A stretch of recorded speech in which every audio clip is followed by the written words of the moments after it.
já deve ter ouvido que só sente ciúmes quem já pensou em fazer alguma coisa errada ou quem já aprontou no passado. Ou aquele exemplo, a pessoa é insegura, então ela não se garante, logo ela sente ciúmes. Mas o que talvez você nunca tenha ouvido é que ciúmes tem tudo a ver com raiva e com medo. Então, por isso, hoje a gente escolheu falar qual é a origem dos ciúmes, por que nós sentimos ciúmes. A segunda parte, a gente vai falar como é que o ciúmes pode estar atrapalhando as suas relações, como é que o ciúmes pode estar trazendo, inclusive, um maior sofrimento para você. E a terceira parte, a gente quer falar um pouquinho mais de como que a gente lida com essa emoção, como que a gente aprende a lidar com ela para fazer escolhas que são mais coerentes pra gente. Ajudar você a aprender a lidar com as suas emoções e isso poder certamente impactar na qualidade das suas relações. Salve, salve! Eu sou o Fábio Chan. E eu sou o Guilherme Afonso. E esse aqui é o Além do Consultório, quando dois psicólogos se unem para responder essa pergunta: como a psicologia pode ajudar as pessoas a viverem uma vida melhor. Quem nunca se perguntou por que será que, apesar de eu me esforçar tanto, esse relacionamento não tá dando certo? Por que será que eu nunca passo de alguns meses com as pessoas e a gente acaba terminando? Por que será que eu sinto que não tá valendo a pena apesar desse esforço todo? Afonso, você sente muito ciúme? Tudo bem, Afonso, o seu silêncio diz muito pra mim. Obrigado pela sua resposta.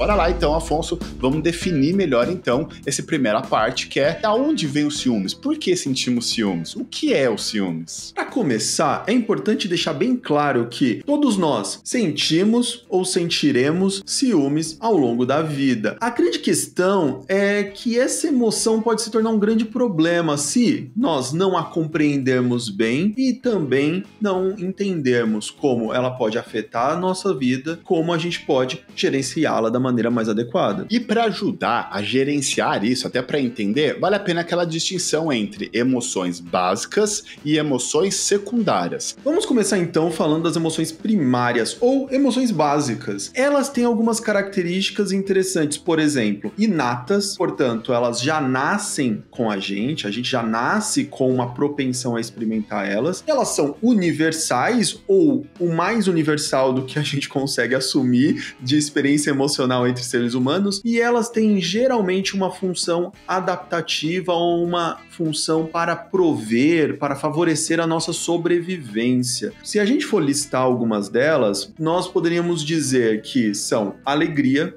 tristeza, raiva, medo e nojo. Como você deve ter percebido, essas emoções que o Afonso falou são as mesmas do filme Divertidamente, que teve aqui sim uma consultoria técnica para chegar naquela conclusão, para chegar naqueles elementos ali. E é por isso que a gente utiliza ela no dia de hoje, porque é o maior consenso dentro aqui da comunidade científica. Já as emoções secundárias podem muitas vezes ser uma combinação das emoções primárias, muitas vezes sendo interpretadas através de uma perspectiva da pessoa que está inserida numa determinada cultura, numa determinada família, com determinadas práticas. E isso aqui é muito importante da gente entender, pois quando se fala de ciúmes, é composta por uma combinação de emoções primárias que pode ser muito útil a gente conhecer para poder entender melhor e também poder gerenciar melhor. E outros exemplos de emoção secundária são saudade, a inveja, a felicidade, a culpa, a timidez. A saudade é um bom exemplo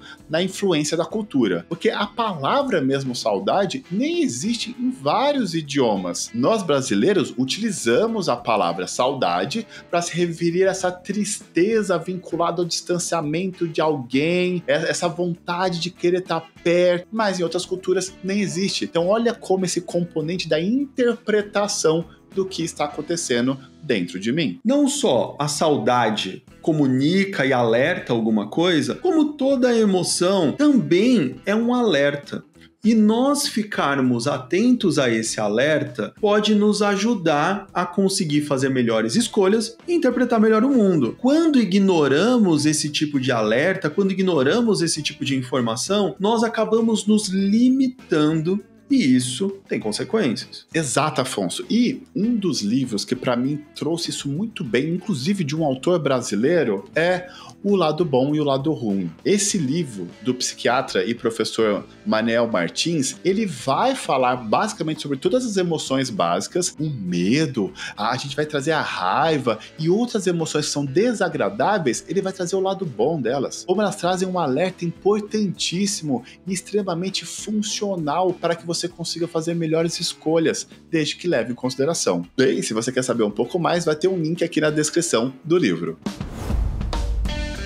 E aqui começa uma distinção importante. Nós, geralmente, quando sentimos ciúmes, podemos decompor em duas grandes experiências. O medo de perder aquela pessoa que nós consideramos muito valiosa e a raiva frente à possibilidade de uma quebra de acordo ou de uma injustiça que a gente tenha receio de sofrer. Como, por exemplo, estamos dentro de um relacionamento monogâmico. Logo, alguma coisa que quebra essa regra, ou seja, um outro parceiro, uma outra relação, é uma quebra, fica ameaçado aquilo que é importante e logo é um gatilho de raiva. Não só com uma monogamia, mas algumas regras de como o acesso ao celular do outro, se pode ou não pode ficar seguindo o ex nas redes sociais, quanto tempo eu posso me dedicar à minha família e não à sua, se eu posso sair com os amigos ou não posso sair com os amigos, qual é o tipo de amigos que eu posso ter na relação ou não posso ter dentro da nossa relação, enfim, dependendo desses acordos aqui que existem, a quebra deles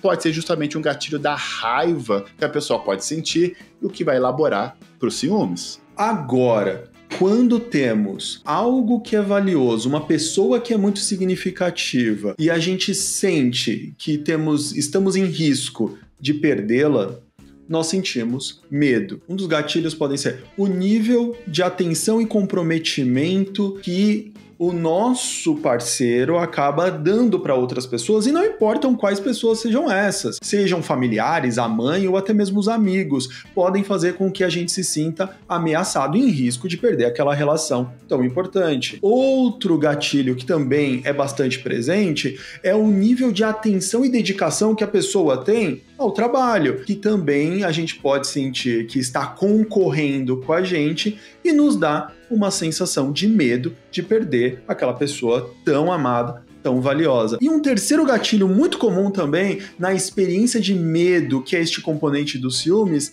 é o fato de que em situações de conflito eu me sinto enormemente aterrorizado com a possibilidade do resultado desse conflito ser o término da relação.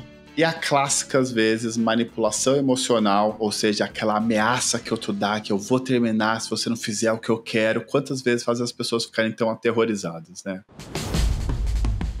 Agora é o momento da gente falar como é que então o ciúme atrapalha nas nossas relações. E você vai começar a perceber que as pessoas que sentem ciúmes / raiva, ela começa a fazer tentativas para tentar aliviar essa raiva, para tentar diminuir a tensão que a raiva vai causando nela, levando a comportamentos como: nós acabamos fazendo acusações, proferindo xingamentos e gritando, fazendo cobranças com nenhuma concessão ou abertura para negociação, exigindo o cumprimento perfeito de expectativas que nem foram acordadas, fazendo ameaças e usando pontos fracos do parceiro e até mesmo chegando ao ponto de quebrar objetos e fazer agressões físicas. E a curto prazo, essas estratégias até podem trazer algum tipo de alívio para a raiva, diminuindo a sua intensidade, mas a médio e longo prazo, elas vão gerando outros conflitos, elas vão gerando outros problemas para a relação, inclusive ampliando o sofrimento. Percebe que quando nós não temos um grande conhecimento e uma grande autoconsciência a respeito dos nossos estados emocionais, o foco fica excessivamente em me aliviar e diminuir a intensidade do desconforto a qualquer custo, e o foco sai da relação, conflitos, agressividade, piora de autoestima, violência, cárcere, restrição de liberdade. Quantos de nós não tivemos colegas ou familiares que estavam numa relação desse tipo e não podiam mais trocar mensagens com a gente, não podiam mais ir em encontros, churrascos, passeios com a gente, Nós todos já observamos pessoas vivendo situações desse tipo, ou até mesmo nós vivemos situações desse tipo. E agora, o que será que a gente acaba fazendo para tentar diminuir aqui essa intensidade do medo? E aí, vinculado de novo à questão dos ciúmes, quais tendem a ser estratégias que a gente usa para tentar trazer alívio a esse desconforto? Essas estratégias compensatórias para a busca de segurança podem ser provocar ciúmes no parceiro, evitar fazer algo que desagrade o outro, monitorar as redes sociais, quem ele está curtindo, os comentários que ele faz e recebe, quem ele segue, invadir a privacidade do parceiro, olhando o seu celular, sua bolsa, sua carteira, dando uma fiscalizada nas notas que ele tem e também procurando por detalhes ocultos que sinalizem a possibilidade de abandono ou traição. Entende de novo aqui a armadilha? Porque a curto prazo, esses comportamentos até podem ser uma busca de tentar ter maior segurança, ou seja, diminuir aqui o sofrimento. Mas a médio e longo prazo, olha como essas estratégias são perigosas e vão gerando outros tipos de problema para o relacionamento. Consegue perceber a ironia aqui? A perda de foco na relação, a perda de foco no atendimento das suas necessidades, dos seus valores, do que é uma vida significativa para você, e o foco excessivo em aliviar o desconforto e reduzir o sofrimento, obviamente a conta não fecha. Obviamente, as relações se deterioram desse jeito. Começa a ficar mais claro, então, né, Afonso, que o problema não está no ciúme, o problema não está na raiva, o problema não está no medo, mas na relação que eu tenho, nos comportamentos que são influenciados na presença desses sentimentos. Bem, e é por isso que nasce o Além do Consultório, para a gente conseguir trazer um pouco mais de informação de que até então era restrito aos nossos atendimentos, mas agora a gente está tentando popularizar um pouco mais como, de novo, a psicologia pode ajudar você nas suas escolhas. Se isso te interessa, se está sendo relevante, se inscreve para acompanhar mais o nosso conteúdo. Bora lá! Agora tem uma solução para os ciúmes, Afonso? Dá para lidar diferente aqui com a minha raiva e dá para lidar diferente aqui com o meu medo? Vamos lá, vamos responder isso agora. Algo que nós temos que deixar bem claro já de saída é que não tem como controlarmos as nossas emoções. Então, independente do que aconteça, vamos sentir ciúmes, seja pela via preferencial da raiva ou pela via do medo, independente de qual seja, sentiremos ciúmes. A grande questão aqui é como nós vamos lidar com isso, desde a sua identificação até o seu processamento e o seu encaminhamento. Quando a gente pensa, por exemplo, em identificar, né, Afonso, a gente quer que as pessoas entendam que elas experimentam essas sensações diferentes, essas emoções aqui, e cada uma delas traz um significado. Logo, você ter mais consciência das suas emoções, dá para você entender mais do significado que ela está trazendo para você. Primeira parte, entender esses sinais, esse significado, identificar. Agora, quando nós falamos sobre como processar a emoção, isso diz muito sobre a sua disposição de estar com esse desconforto e não ser reativo a ele, para criar um espaço de oportunidade para responder a ele. Quando você consegue estar com o desconforto da raiva, do medo e dos ciúmes, isso cria a oportunidade de você entender quais foram os gatilhos que provocaram aquilo, entender o que aquilo significou para você, ao invés de colocar a responsabilidade no outro, e então poder fazer uma escolha. Este é o espaço de processamento que a maioria das pessoas nunca aprendeu a criar. Uma vez que a gente então não reage, né, Afonso?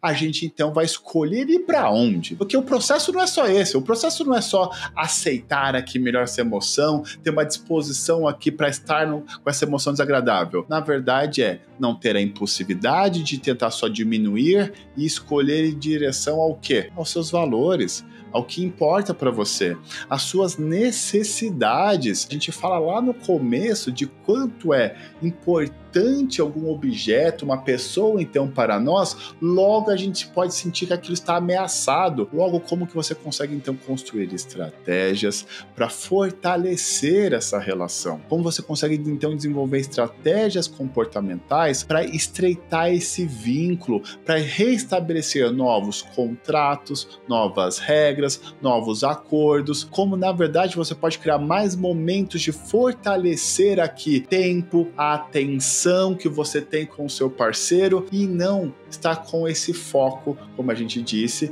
só de tentar trazer alívio ao desconforto. Agora que a gente já conseguiu definir aqui os componentes do ciúme, que são principalmente raiva e medo, você já tinha sacado isso? Você já tinha percebido que os componentes principais do ciúme são essas duas emoções? Comenta aqui embaixo se isso é uma novidade para você e se aprender sobre isso contribui de alguma forma para você gerir melhor essa emoção.